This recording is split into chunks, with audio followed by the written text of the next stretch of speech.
जीवन में, कर्म के द्वारा ही हमारे जीवन में दुख और सुख मिलता है। कोई किसी को दुख सुख नहीं देता है। यही बात हमारा शास्त्र भी कहता है कि कर्मणा जायन्ते जंतु कर्मणैव विलीयते दुखम सुखम भयम क्षेमम कर्मणैव अधिपद्यते, कि कर्म के द्वारा ही व्यक्ति के जीवन में दुख और सुख की प्राप्ति होती है। हमें न कोई दुख देता है। कर्मणा जायन्ते जंतु, कर्म के द्वारा हमें सब कुछ मिलता है। दुख मिल रहा हो चाहे सुख मिल रहा हो। आज हमारे जीवन की सबसे बड़ी मिथ्या, सबसे बड़ी भ्रांति क्या है? भ्रांति ये है कि हम सभी केवल संपत्ति को अपना मानते कि संपत्ति हमारे जीवन की सबसे बड़ी संपत्ति है। वैभव को मानते कि यही हमारे जीवन की सबसे बड़ी अनमोल रत्न है, अमूल्य धन है।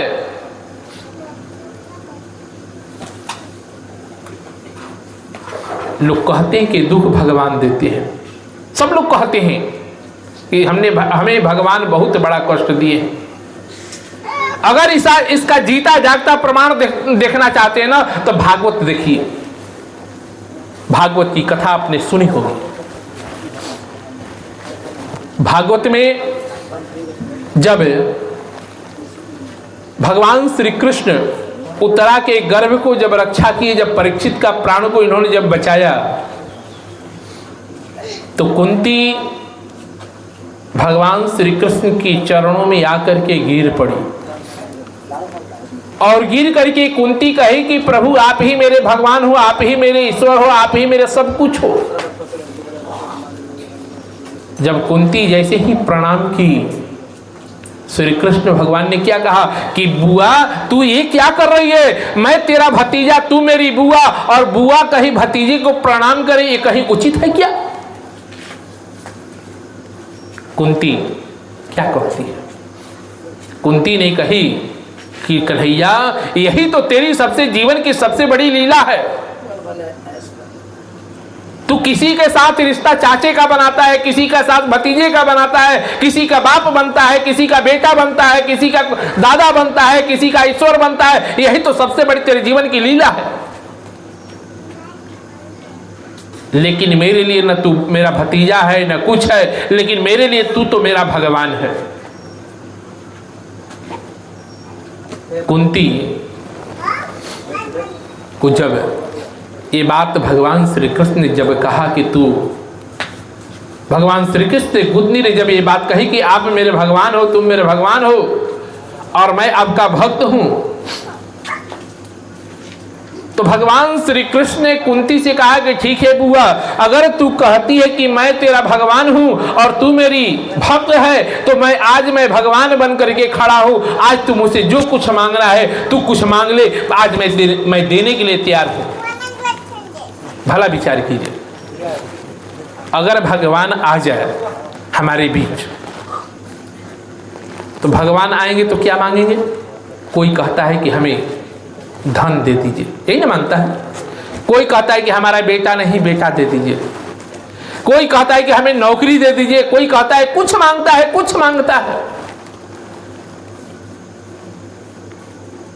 सब कोई अपनी अपनी जितनी जिसकी झोली रहती है ना, जिसका जितना बड़ा पात्र रहता है ना, उतना ही प्रभु से मांगता है, उससे ज्यादा नहीं मांगता है।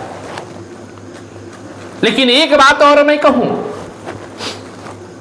आज की परिवेश में अगर कहा जाए तो भक्त और भगवान का रिश्ता भी छल का रिश्ता हो गया। भक्त और भगवान का रिश्ता बड़ा छली हो गया है। छली कैसे हुआ है आप देखिए। जब हम भगवान के दरबार में जाते हैं ना, हम हैं, आप हैं, हम भी अपने आप को उसी कैटेगरी में रखें जिस कैटेगरी में आप हो। भगवान के दरबार में जाते हैं तो भगवान के दरबार में कोई राजा महाराजा नहीं जाता है।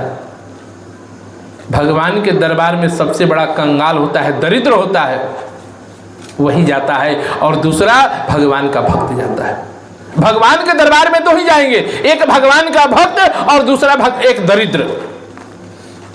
दरिद्र तो हर जगह मिलेंगे, कोई ऐसा जगह खाली नहीं होगा जहां दरिद्र न हो। लेकिन हमसे बड़ा दरिद्र इस जगत में कोई नहीं है। कैसे? हम भगवान के मंदिर में जाते हैं तो भगवान को चढ़ाने के लिए, भगवान के दरबार में अर्पण करने के लिए सबसे थर्ड क्लास का माल लेते हैं। कौन सस्ता पड़ेगा, यही नहीं खोजते हैं। सबसे सस्ता माल कौन हो जो हमारा पॉकेट का पैसा खर्चा ना हो। भगवान को 10 रुपये का सामान चढ़ाते हैं, भगवान को 10 रुपये का सामान चढ़ाते हैं और मांगते कितना है? 10 करोड़ का।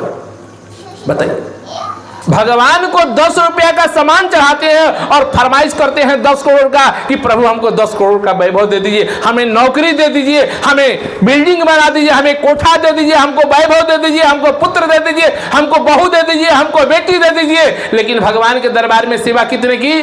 तो 10 रुपये की। ये क्या इंसाफी है क्या? जिस प्रभु ने हमें संपत्ति दिया, जिस प्रभु ने संपत्ति दिया और उसी प्रभु को हम देने में ही चखते हैं।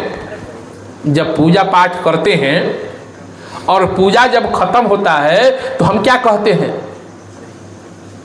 कि मेरा अपना कुछ नहीं, कहते हैं ना कि प्रभु ये मेरा कुछ नहीं है, ये सब आपका है। कहते हैं ना कि मेरा अपना कुछ नहीं, जो कुछ है सो तोर, तेरा तुझको सौंपते क्या लागत है मोर। कहते हैं ना कि ये तो आपका है, आपको देने में हमको क्या लगा है। लेकिन जब प्रभु की लेने की बारी आती है ना तो कहते कि ना प्रभु ये तो आपका है लेकिन आपको देने लायक नहीं। बताइए कितने बड़े हम होशियार हैं। एक कंजूस सेठ था, बहुत कंजूस, बहुत कंजूस। वो अपने शरीर का जैसे देहात में कहा जाता है कि मैल तक नहीं देता है, वैसा ही एक सेठ, बहुत कंजूस सेठ था। वो कभी भगवान के दरबार में दान नहीं करता था, लेकिन संत के करीब कोई आ जाए ना तो उसका भी जीवन कल्याण हो जाता है। उसकी पत्नी बार बार कहती कि क्यों नहीं भगवान के दरबार में जाते हैं, कुछ चढ़ाते हैं, कुछ करते हैं जिससे कल्याण होगा। लेकिन सेठ ने कहा कि इतनी मेहनत से हम कमाए हैं और फोकट में किसी को दे देंगे, ये नहीं हो सकता है।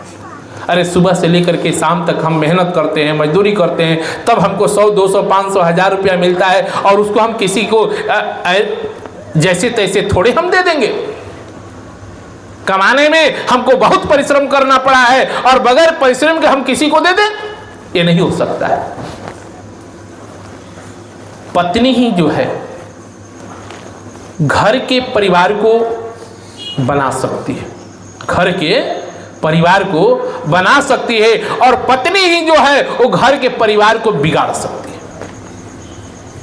घर को घर नहीं कहते, घर को घर नहीं कहते। आप खूब सुंदर घर बना लीजिए, खूब सुंदर बिल्डिंग बना लीजिए, खूब सुंदर अटारी बना लीजिए, उसमें पूरी विधि व्यवस्था लगा दीजिए, लेकिन उसको घर नहीं कहते हैं। ये हमारा शास्त्र कहता है। घर किसको कहते हैं? भागवतकार कहते हैं कि घर किसको कहा जाता है तो गृहिणी गृह मुदच्यते, मतलब कि परिवार को ही गृहिणी को ही घर कहा गया है, घर को घर नहीं कहा गया। जिस घर की स्त्री सुंदर ना हो, जिस घर की स्त्री का स्वभाव सुंदर ना हो, जिस घर की स्त्री के आचरण सुंदर ना हो, जिस घर की स्त्री की व्यवहार सुंदर ना हो, वो कभी घर सुंदर बनने वाला नहीं। ये हम नहीं कहते हैं, ये शास्त्र कहता है।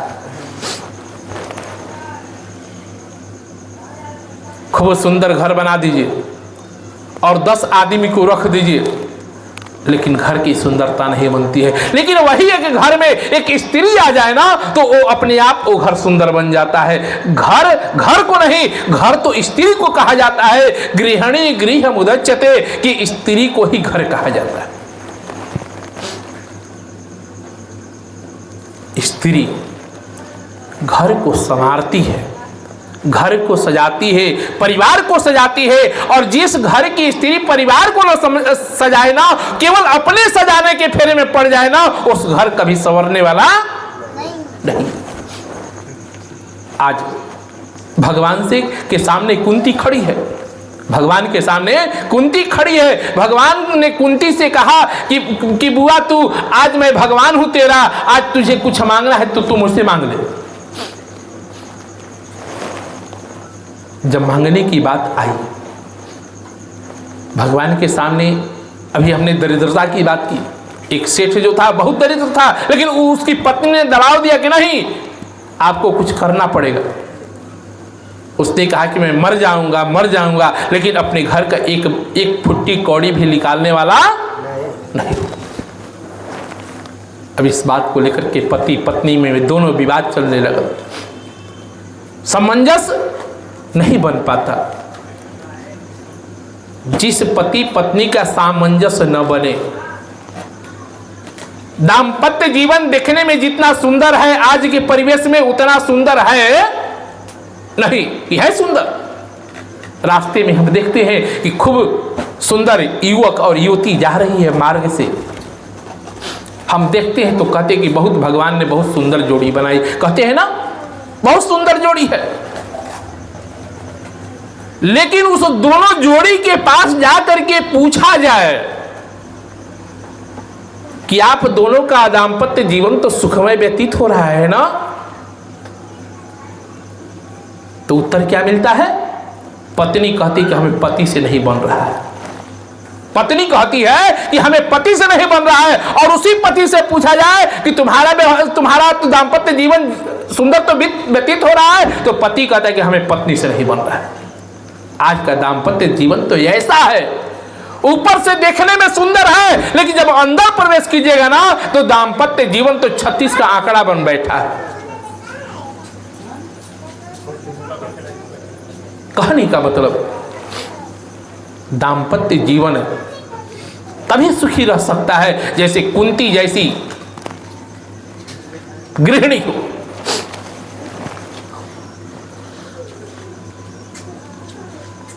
जैसे सेठानी ने सेठ को कहा कि नहीं आप कुछ खर्चा कीजिए, लेकिन सेठ अपने जीवन में अड़ा था कि मैं 1 रुपया खर्चा करने वाला नहीं हूं। तो महात्मा के पास गया, अपने जीवन की व्यथा को कहा। महात्मा के पास सभी लोग जाते हैं, अपने जीवन की व्यथा जो है वो महात्मा से लोग कहते हैं, महात्मा को सुनाते हैं। महात्मा ने कहा अपनी समस्या, महात्मा से सेठ ने अपनी समस्या कहा कि महाराज ऐसी बात है, हम अपने जीवन की 1 पैसा भी खर्च करना नहीं चाहते और भगवान का भजन भी हो जाए। ना हमें रोड़ी में पैसा लगे, ना सिंदूर में पैसा लगे, ना अबीर में पैसा लगे, ना प्रसाद में पैसा लगे, किसी चीज में मेरा पैसा खर्चा नहीं होना चाहिए, लेकिन भगवान का भजन भी होना चाहिए। महात्मा ने कहा कि इसमें कौन सी बड़ी बात है, बिल्कुल हो जाएगी। कैसे होगी? महात्मा ने कहा कि बिल्कुल।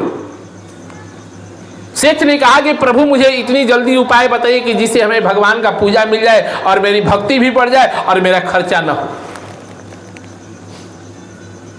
जिस तरह आज के परिवेश में है कि आज पूजा के लिए सामान भी अलग बिक रहा है, पूजा का सामान अलग बिक रहा है और खाने वाला सामान अलग बिक रहा है। जितना 3rd क्लास का माल है वो भगवान के दरबार में जाए और अच्छा हो जो अपने घर में आए। आज जाइए घी मांगने जाइए ना तो किस लिए लेना है जी? तो पूजा के लिए। तो पूजा के लिए ये घी रखा है, खाने के लिए ये घी है, पूजा के लिए कपड़ा ये है, पंडित जी को दान करने के लिए ये है, अब पहनने के लिए ये है। दुकान पे जाएंगे तो दुकानदार पहले यही पूछेगा कि किस लिए लेना है भाई? तो दान करना है, पूजा करना है। तो दान के लिए स्पेशल एक फैक्ट्री बनी हुई है। वो फैक्ट्री केवल दाने के लिए बनी है। वैसा दान किस काम का कि जो हम दान करें और दान सात्विक न हो। दान के विषय की जब बात आई तो दान की भी मैं बात बता दूं। अगर आपने 1 रुपया, 10 रुपया, 100 रुपये जो भी आपने दान किया, अगर सही जगह दान आप नहीं किए तो दान आपको नरक तक पहुंचा देगा। कहां पहुंचाएगा? नरक तक। दान अगर सही जगह दिए तो आपको स्वर्ग तक पहुंचा सकता है। जैसे दान, और अगर पतित को, भ्रष्ट को, गंजेड़ी, भंगेड़ी, नशेड़ी को आपने दान किया तो आपको नरक तक पहुंचा देगा। लेकिन सात्विक की जगह वही दान किया तो आपको स्वर्ग तक पहुंचा देगा। दान, ये हम नहीं कहते हैं, शास्त्र कहते हैं दान सत्पात्र को देना चाहिए, दान कुपात्र को कभी देना। अगर कुपात्र को देते हैं तो आप अपने कर्म को बिगाड़ते हैं, आप अपने संस्कार को बिगाड़ते हैं, आप अपने जीवन को बिगाड़ते हैं, आप अपने भविष्य को बिगाड़ते हैं, आप अपने पूरी जीवन की लाइफ को बिगाड़ दिया। दान भी बड़े सोच समझ करके देना चाहिए। दान देने वाले हजारों हैं, लेने वाले भी हजारों हैं, लेकिन देने वाले को निर्भर करता है कि किसे मैं दूं।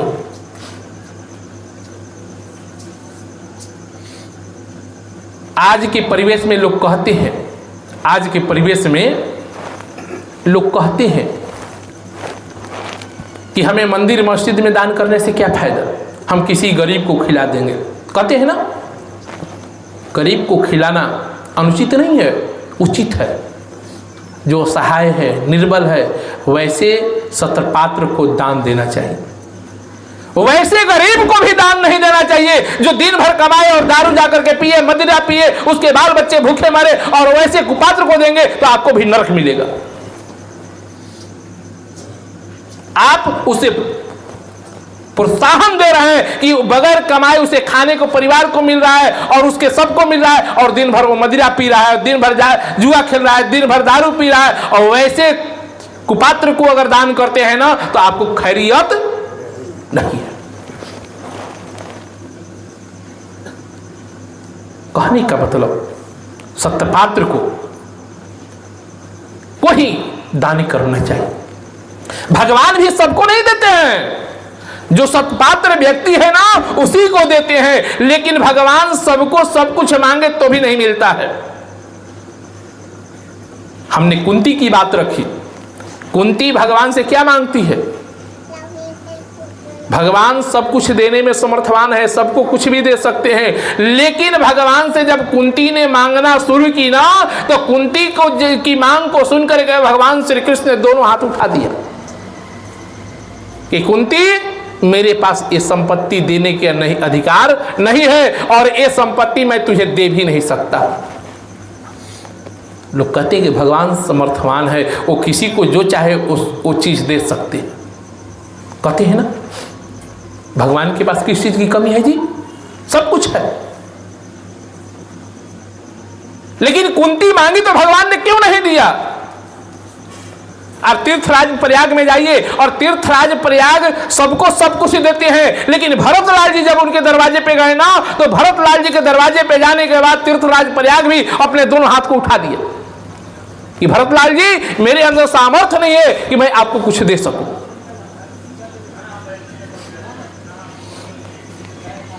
कुंती जब मांगी भगवान श्री कृष्ण से, क्या मांगती है? भगवान श्री कृष्ण से कुंती ने एक ही चीज मांगी कि प्रभु, मुझे दुनिया के कोई सुख नहीं चाहिए, मुझे दुनिया का कोई वैभव नहीं चाहिए, ना मुझे बेटा चाहिए, ना मुझे बहू चाहिए, ना मुझे पोता चाहिए, ना मुझे पोती चाहिए, मुझे कुछ नहीं चाहिए, ना मुझे मुक्ति भी नहीं चाहिए। जबकि सबको मुक्ति की कामना होती है, स्वर्ग की कामना होती है। कुंती ने कही कि ना मुझे स्वर्ग चाहिए, ना नरक चाहिए, मुझे क्या चाहिए? तो मुझे दुख चाहिए। क्या चाहिए? दुख चाहिए। दुनिया में कौन ऐसा व्यक्ति होगा जी कि जो दुख मांगे? कोई है क्या दुनिया में? दुनिया में खोजते रह जाएंगे, लेकिन कोई ऐसा व्यक्ति नहीं मिलेगा जो ये कहे कि मुझे दुख चाहिए। जब कुंती ने भगवान श्री कृष्ण से कही कि महाराज हमें दुख चाहिए, तो भगवान श्री कृष्ण ने दोनों हाथ उठा दिए कि हम तुझे दुख नहीं दे सकते। लेकिन आज हम लोग क्या कहते हैं कि भगवान हमें दुख देते हैं। कहते हैं ना? नहीं कहते? भगवान हमें दुख दे रहे हैं, फलाने को सुख दे रहे हैं। वो फलाना व्यक्ति है जो खूब चोरी करता है, डकैती करता है, लूट करता है, पात्र करता है, लेकिन उसके जीवन में कष्ट नहीं है, वो बड़ा सुखमय जीवन जी रहा है। और एक जो है, एक पूजा कर रहा है, पाठ कर रहा है, भजन कर रहा है, लेकिन उसके जीवन में कष्ट मिल रहा है। तो इसे पूजा पाठ छोड़ दो। कहने वाले कहते हैं कि इसे पूजा पाठ हम छोड़ दिए कि हमको जब कष्ट मिल रहा है, भगवान की पूजा कर रहे हैं और फिर भी मुझे कष्ट है, तो काहे के पूजा कहते हैं ना? ये इस जन्म का नहीं, ये पूर्व जन्मों का प्रारब्ध का देन है। कोई किसी को दुख नहीं देता, कोई किसी को सुख नहीं देता। ये हम नहीं, स्वयं कुंती भगवान श्री कृष्ण के मुख से कहवाती है, और ये हनुमंत लाल जी भी कहते हैं। कुंती क्या कहती है कि महाराज दुख किसे कहते हैं, सुख किसे कहते हैं? जब कुंती भगवान श्री कृष्ण से जब मांगी, तो भगवान श्री कृष्ण ने कहा कि बुआ, मैं तेरे जीवन में अब दुख मैं नहीं देख सकता। कारण तेरा जन्म कहीं और हुआ, लालन पालन कहीं और हुआ, भरण पोषण कहीं और हुआ, शादी विवाह भी हुआ तो ऐसे व्यक्ति से हुआ जो पीलिया रोग से ग्रसित। तेरे जीवन में जब सुख चाहिए तो भी सुख नहीं मिला। उसके पश्चात तुझे 14 वर्षों तक, 12 वर्षों तक तुझे वनवास काटना पड़ा। अब तेरे जीवन में सुख का समय आया है। सुख का समय कैसे आया है कि 5 पांडव हस्तिनापुर के राजा बन गए, और जो राजा बन जाए उसके जीवन में काहे का सुख? 5 पांडव हस्तिनापुर की नरेश बन गए, अब तू महारानी बन गई, तेरे जीवन में दुख नहीं, अब सुख की कामना चाहिए, और तू मांगती है दुख। कुंती ने कही कि हाँ प्रभु, ये सुख मुझे जरूरत नहीं है। कारण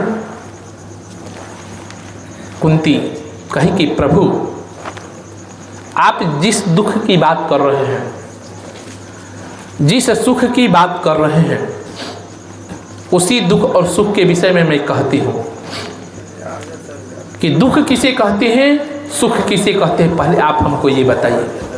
किसने?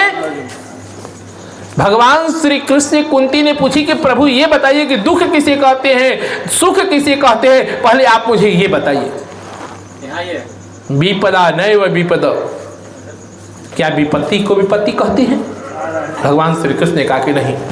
विपदा नैव विपद, संपदा नैव संपदा, क्या संपत्ति को संपत्ति कहते हैं? भगवान श्री कृष्ण ने कहा कि नहीं।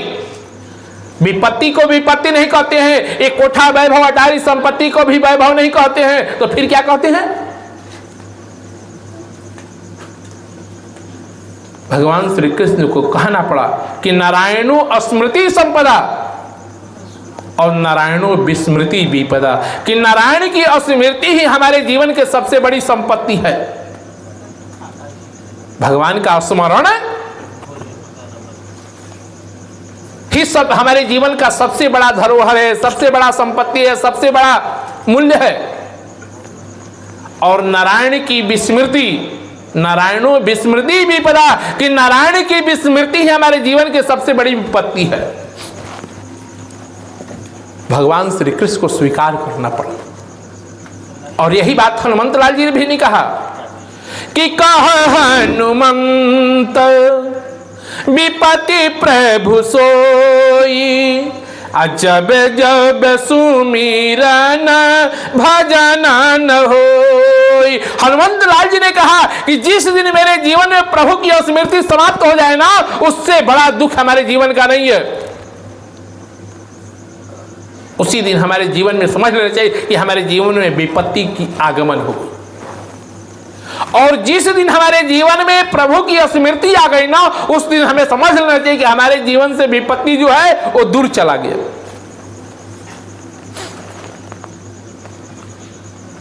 भगवान किसी को दुख और सुख नहीं देते हैं। हमने यही कहा, पहले भी कहा कि कर्मणा जायन्ते जंतु कर्मणैव विलीयते दुखम सुखम भयम क्षेमम कर्मणैव अधिपदते, कि कर्म से ही व्यक्ति के जीवन में सब कुछ मिलता है। लेकिन लोग स्वीकारते हैं क्या? लोग कहते हैं कि कर्म करते हैं तब मिलता है। बिल्कुल, लोगों ने कहा आज के परिवेश में लोग कहते हैं कि किसी ने देखा है क्या पूर्व जन्म को? कहते हैं कि नहीं कहते हैं? कि मरने के बाद कौन देखता है कि क्या होगा? मैं तो देखता हूं, आप भी देखते हैं, सब देखते हैं, लेकिन देख करके उनके जीवन की अज्ञानता जो है वो देखने नहीं देती है। अगर कर्म फल, राजू जी बोलिए प्रेम से कृष्ण भगवान की।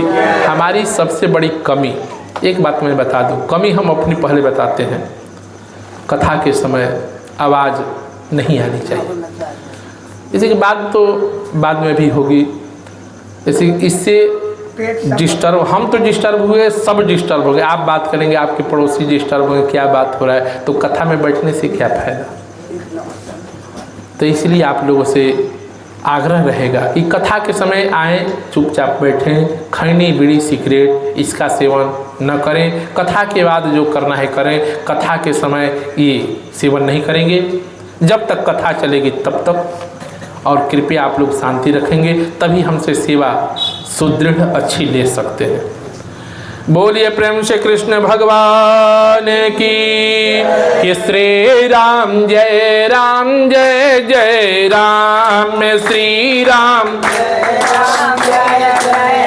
राम, श्री राम जय जय राम, श्री राम राम, श्री राम जय जय राम, श्री राम राम। मंगल मंगल नाम सीताराम सीताराम, मंगल मंगल नाम हम मंगल मंगल नाम सीताराम सीताराम, मंगल मंगल नाम राम। पावन पावन नाम राजा राम, पावन पावन नाम राम, पावन पावन नाम राजा राम, पावन पावन नाम राम। श्री राम जय जय राम, श्री राम राम, श्री राम जय जय राम, श्री राम राम। कर्म प्रधान विश्व करि राखा, कर्म प्रधान विश्व करि राखा, कर्म प्रधान विश्व करि राखा, कर्म प्रधान विश्व करि राखा। बहु समझ में आइल कि ना हो भैया, बहु समझ में भैया, कर्म प्रधान विश्व करि राखा। बहु समझ में आइल की ना, कर्म प्रधान विश्व करि राखा। बहु समझ में कि ना, जो जस करहि सो तस फल चाखा। बहु समझ में आइल कि ना, जो जस करहि सो तस खाया। बहु समझ में जो जस करहि सो तस फल चाखा। बहु समझ में आइल कि ना, जो जस करहि सो चाखा। बहु समझ में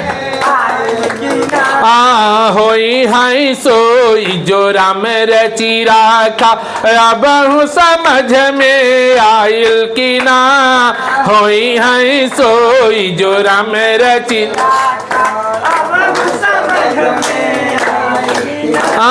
जो जस करही सो तस फल चाखा, अब समझ में आइल की ना।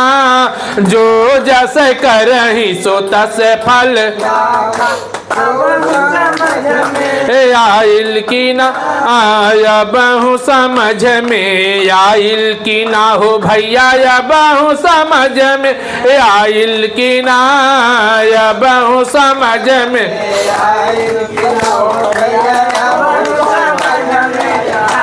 की ना। अब समझ में आइल की ना हो बाबू, अब समझ में आइल की ना। अब समझ में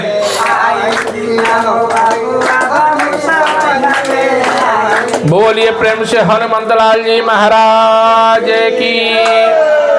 भगवान श्री कृष्ण से कुंती जब मांग रही है, हमने यही कहा कि हम कर्म फल हम सभी के जीवन में भोगना पड़ता है।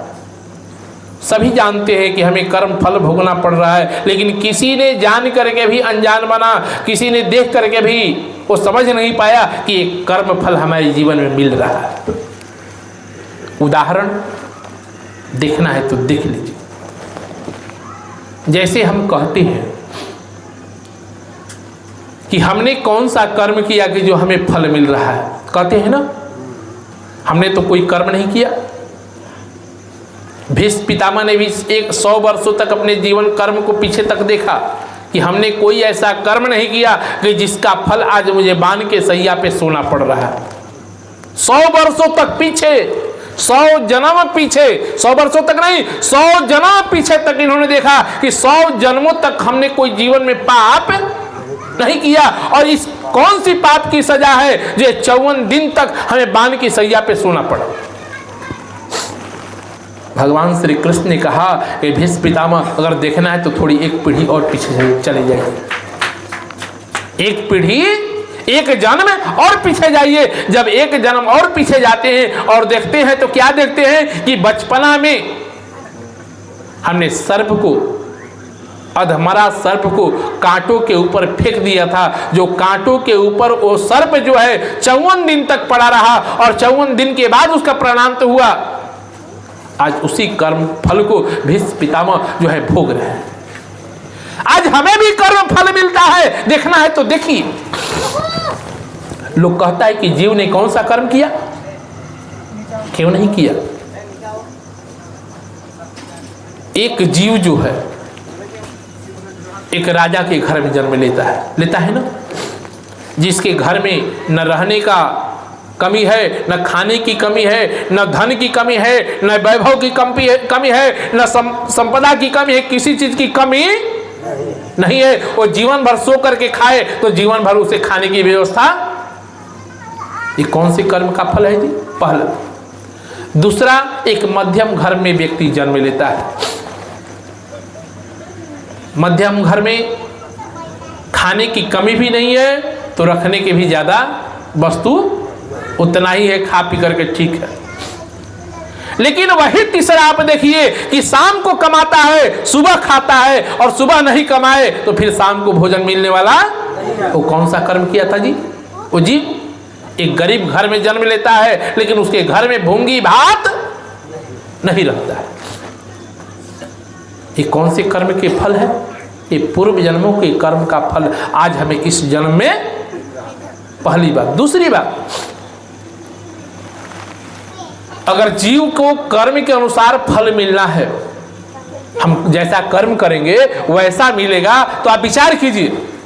भगवान हमें दोनों पैर, दोनों हाथ, दोनों आंख, सब अंग प्रत्यंग से सही रखा है ना। लेकिन वही एक जीव अपंग पैदा होता है, लूल पैदा होता है, अंधा पैदा होता है, गूंगा पैदा होता है। ये किस जन्म का दिन है जी? क्या इस जन्म का दिन है? वो जीव ने कौन सा कर्म किया कि जिसे इसे ये सजा मिले? ये इस जन्म की सजा नहीं है, ये पूर्व जन्मों की सजा है। पूर्व जन्मों में हमने वैसा कर्म किया जो आज इस जन्म में, पूर्व जन्मों में नहीं भुगत पाए, वो इस जन्म में भोग रहे हैं। लोग कहते हैं कि बहुत बुरा कर्म कर रहा है लेकिन उसका जीवन सुखमय चल रहा है, वो इस जन्म का प्रारब्ध नहीं है, ये पूर्व जन्मों का प्रारब्ध है जो भोग रहा है। पूर्व जन्मों का प्रारब्ध है जो इस जन्म में भोग रहा है, लेकिन इस जन्म में प्रारब्ध को हमने नहीं भोगा ना तो आगे जाकर के भोगना पड़ेगा। ये हम थोड़ी कह रहे हैं, आप अनुभव कर सकते हैं। जब जीव को कर्म के अनुसार ही फल मिलना होता तो जन्म लेने के बाद हम कर्म करते तब हमको सजा मिलनी चाहिए थी, तब हमको फल मिलना चाहिए था। लेकिन जन्म लेने से पहले कर्म फल हमारे सामने क्यों आ जाता है? ये भी सोचने वाली बात है। कुंती तो मांग रही है भगवान श्री कृष्ण से कि प्रभु मुझे दुख दीजिए, भगवान क्यों नहीं दे रहे हैं? विपदा नैव विपदा संपदा नैव संपदा नारायणो स्मृति संपदा नारायणो विस्मृति विपदा। कुंती मांगते रह गई, भगवान श्री कृष्ण ने दोनों हाथ उठा दिया कि कुंती हम तुझे जीवन में दुख नहीं दे सकते, ये मेरा अधिकार नहीं है। हम भगवान के संतान हैं ना जी, कि नहीं है? कौन बाप जो है अपने बेटे को दुख देखना पसंद करता है? कोई है बाप कि हमारा बेटा कष्ट भोगे? बाप अपने बेटे को सही रास्ता बताता है, सही मार्ग दिखाता है, सदमार्ग पे चलने की शिक्षा देता है, लेकिन बेटा उस मार्ग पे नहीं चलता है तो सजा कौन भुगतता है? बाप भुगतता है कि बेटा? उसे कर्म फल भुगतना पड़ता है। और बाप देखते रहता है कि मेरे बेटे के जीवन में कष्ट है, उसकी आंखों से अश्रु की धारा बहती है, लेकिन वो कुछ कर, तो हम तो कर्म फल भुगत रहे हैं। परमात्मा के बताए हुए मार्ग पे, गुरु के बताए हुए मार्ग पे अगर हम नहीं चलते हैं ना, तभी हमारे जीवन में कष्ट होता है।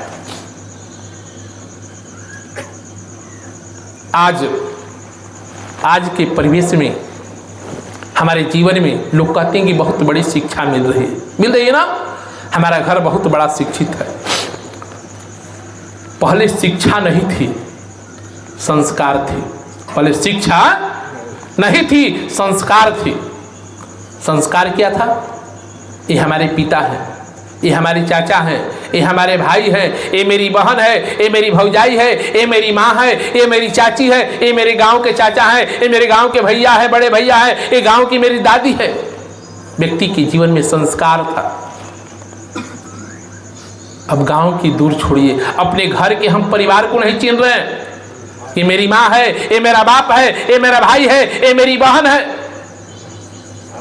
जितनी शिक्षा मेरे जीवन में आ रही है ना, आज शिक्षा तो आ रही है लेकिन संस्कार जा रही है। हम जानते हैं कि शिक्षा ही हमारे जीवन की सबसे बड़ी धरोहर है। बिल्कुल नहीं। पहले के लोग अंगूठा छाप थे, पहले के लोग अंगूठा छाप थे, लेकिन परिवार में सम्मति थी ना। आज हम ग्रेजुएशन कर चुके हैं, पीएचडी कर चुके हैं, गिलिट सब कर चुके हैं, लेकिन घर में संस्कार नाम की चीज हम बाप को पहचानने के लिए तैयार नहीं है। वैसे बाप कहाँ रह रहा है? तो अनाथालय में जाके रह रहा है, वृद्धा आश्रम में जाके रह रहा है। बाप की सेवा करने का फुर्सत नहीं है। जबकि हमारा शास्त्र क्या कहता है? मनयोरण्य पतिते अस्मिन् पितृश्च निश्चय तनिरे न बाधा न धाता न च शंकर। कि माता पिता से बढ़ करके जगत में न कोई ब्रह्मा है, न कोई विष्णु है, न कोई महेश है।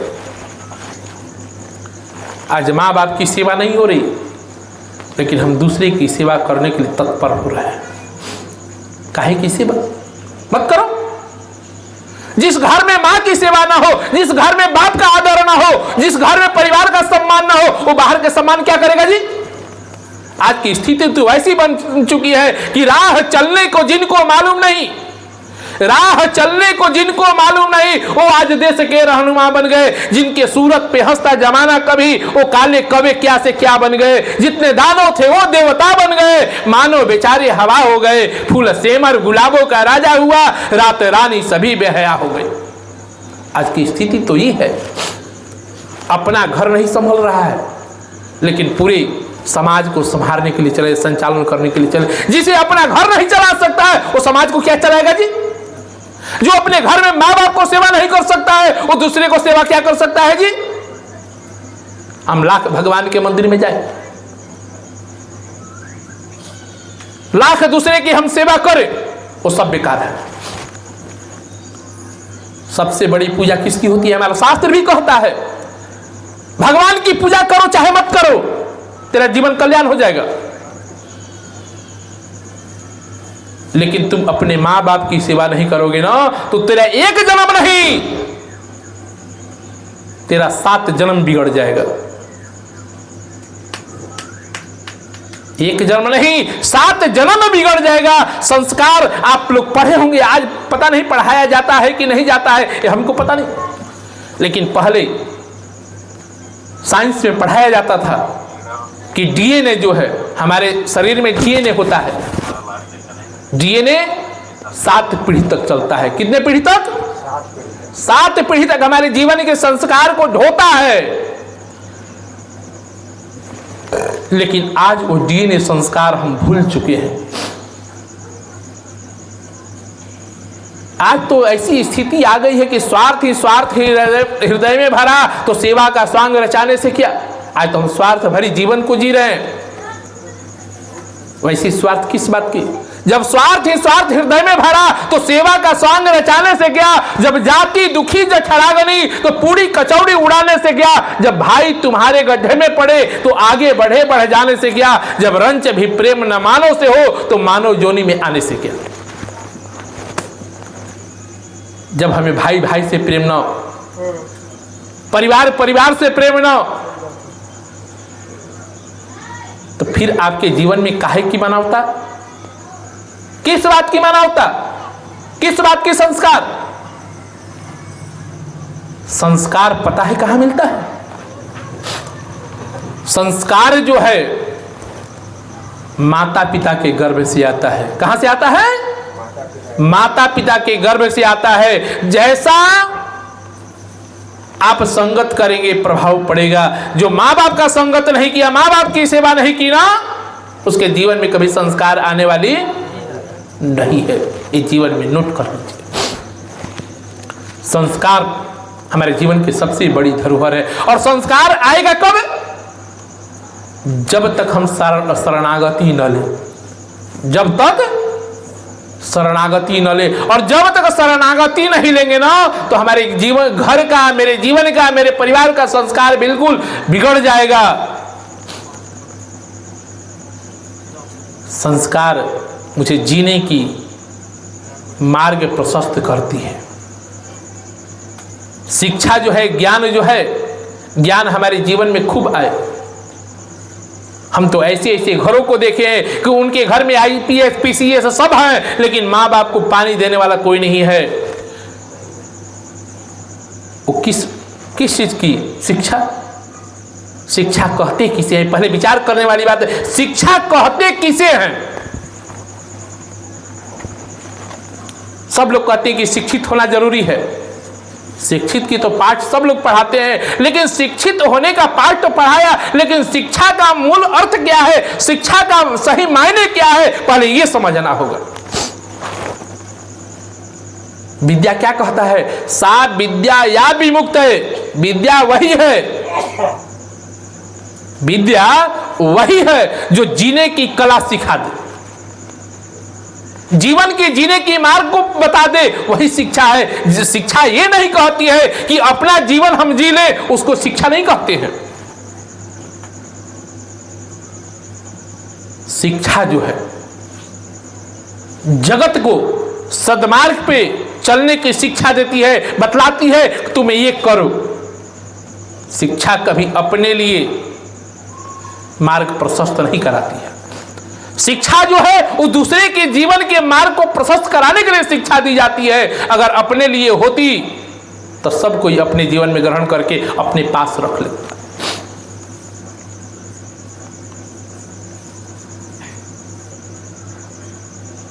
शिक्षा है, शिक्षा वैसी शिक्षा नहीं चाहिए जो हमारे जीवन को अंधकार में डुबो दे। एक बार की बात, एक गांव में दो मित्र रहते थे। वो सोते उठते जाते बैठते जहां भी जाते दोनों साथ रहते। पहले की स्थिति क्या थी कि गांव में पढ़े लिखे लोग बहुत कम रहते थे।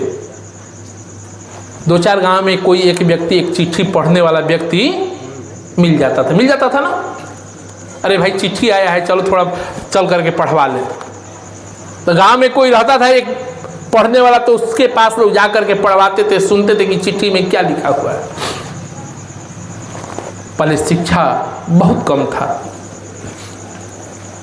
दोनों मित्र ने कहा कि भाई गांव में तो हम लोग बहुत रहे, अब चला जाए थोड़ी शहर देख ले। बसडीहा से निकला वो दोनों आदमी और कहाँ चला गया? तो औरंगाबाद शहर में। कहाँ गया? औरंगाबाद शहर में। बसडीहा से चला औरंगाबाद चला गया। तो शहर तो कितना भी तो शहर होता है, शहर में डेवलपमेंट सबसे ज़्यादा है, शिक्षा भी ज़्यादा है, विधि व्यवस्था भी ज़्यादा है। वो गया 2-4-6 महीने औरंगाबाद में रहा। और रहने के बाद वहाँ 3 मित्र थे, 2 नहीं 3 मित्र थे, तीनों मित्र औरंगाबाद में रहे। अब 2-4-6 महीना के बाद तीनों मित्र ने कुछ सीखा। क्या सीखा? पहला ने सीखा अंग्रेजी का शब्द यस, अंग्रेजी में बोलने की सीखा यस। दूसरा सीखा वी आर 3 और तीसरा क्या सीखा? Don't worry. अब तीनों शहर से लौट करके गांव आए। आने के बाद आप देखते हैं कि जब नया नया कोई बाहर जाता है ना, तो बाहर से जब आएगा तेरे को मेरे को अंग्रेजी बोलना शुरू करता है ना, वो भी सब आया। अब भाई गांव में पढ़े लिखे तो थे नहीं। अब तीनों जहां भी बैठे तो पहला कहे यस, दूसरा कहे वी आर 3, तीसरा कहे डोंट वरी। अब गांव में जिसे ABCD का ज्ञान न हो और उसके सामने इतना बोला जाए तो गांव के लोग तो समझेंगे ही ना कि भाई बहुत ज्ञानी हो गया, पढ़ा लिखा है। यस से जितना गांव वाले परेशान नहीं थे, वी आर 3 से जितना परेशान नहीं थे, उतना डोंट वरी से पूरा गांव परेशान हो गया। अब तीनों ने विचार किया कि अगर हम लोग अलग अलग रहें तो कहीं हम भूल न जाए। और अंग्रेजी के कारण पूरे गांव में धाक हो गया कि भाई ये बहुत अंग्रेजी का जानकार है, बहुत अंग्रेजी का जानकार है। जब गांव में कोई विद्वान हो जाए तो लोग नहीं सम्मान देते हैं कि ना भाई हमारे गांव में विद्वान है। गांव के लोग सम्मान देने लगते हैं। अब पूरे बसडीहा के लोग तीनों व्यक्ति को सम्मान देने लगा। जब एक दिन के तीनों मिल करके गांव के बाहर अपना मकान बनाए, एक जगह कि अलग अलग बनाएंगे तो मामला हो जाएगा गड़बड़। एक जगह, एक दिन की बात कि उस गांव में चोरी हो गई। उस गांव में चोरी हो गई। पहले जो था, बोलिए प्रेम से कृष्ण भगवान की, राघवेंद्र सरकार की।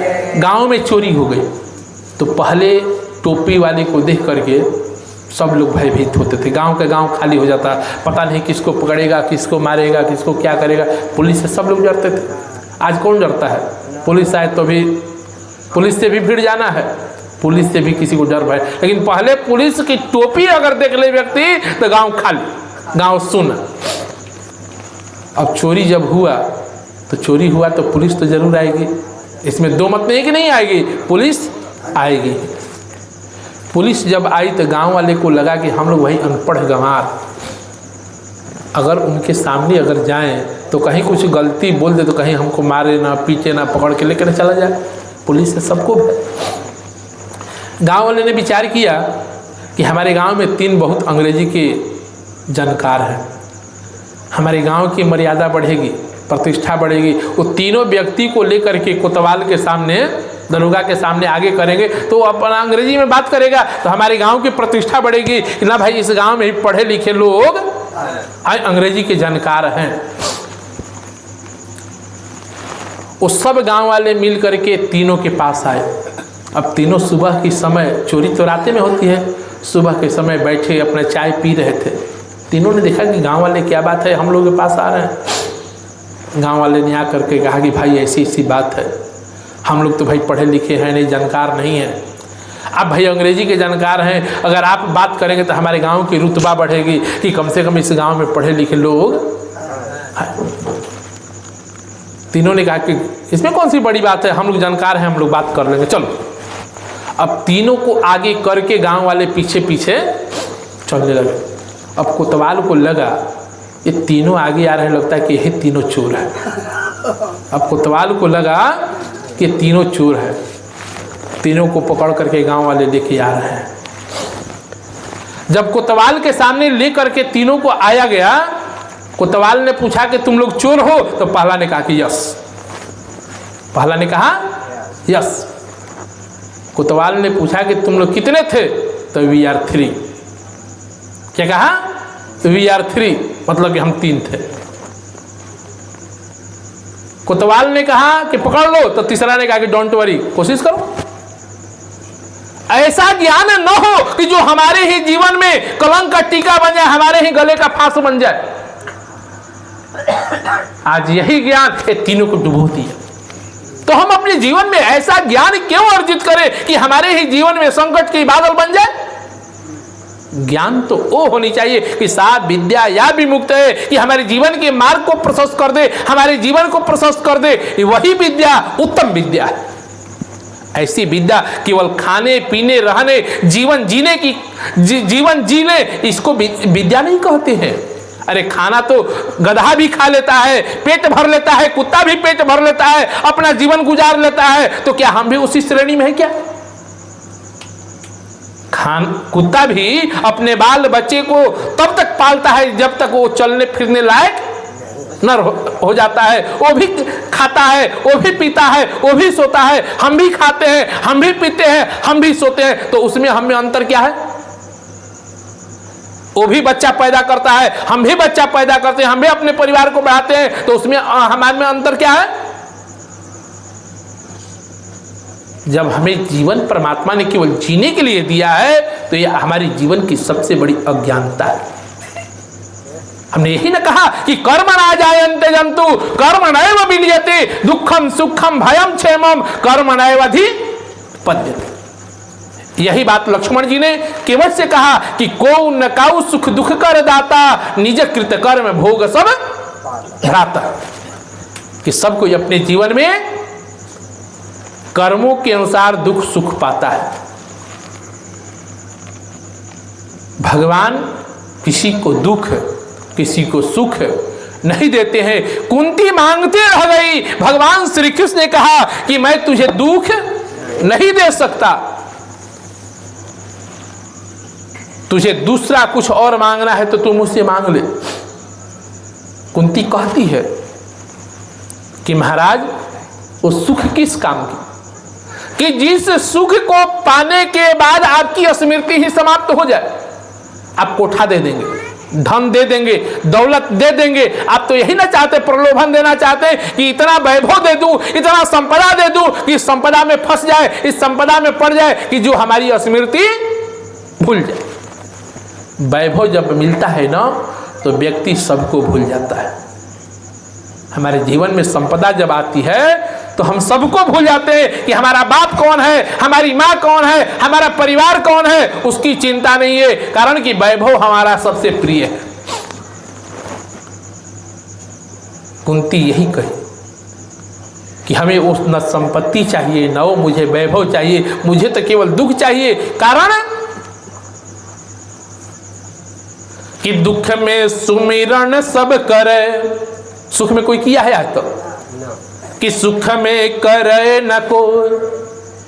सुख मिलता है तो कोई भगवान को याद किया है क्या? जब विपत्ति आती है ना, कष्ट आता है, तब भगवान को याद करते हैं कि प्रभु मेरी रक्षा कीजिए। मेरा कल्याण कीजिए। अब काहे की कल्याण? अरे पहले तू वही याद किया होता तो आज तेरे जीवन में दुख नहीं आती, और दुख भी आती तो भगवान स्वयं आकर के खड़ा होकर तेरे दुख का निवारण करते। आज जब जब कुंती के